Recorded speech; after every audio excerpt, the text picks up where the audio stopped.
अभियोग नहीं कि आसली कि गोटे समिति सभ्य हेले भी जेबे भी मु प्रस्ताव दिए मोर डेवलपमेंट काम उपरे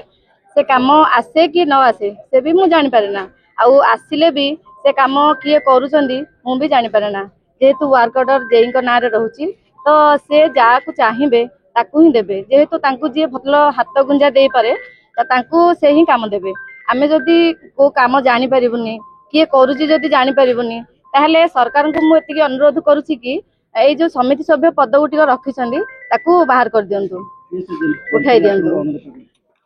आमर जे जेई अछंदी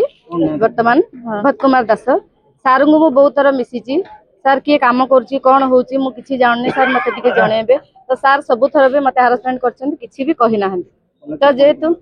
कलेक्टर को मु देइची मोर अभियोग जहा थिला देखा जाऊ सार केते दूर ताकू ठीक करछंदी आउ पंचायत समिति रो जेहेतु चेयरमैन होचंदी मेन तो एठी चेयरमैन कर भी सिग्नेचर उठा दिया गला तो सरकार को मु कहूची कि ए जो पंचायत रे गोटे रखिछंदी सेटा को भी काहे की रखिछंदी समिति सभ्य पदटी को सेटा को भी उठाई दियंतु एतिकी मोर अनुरोध।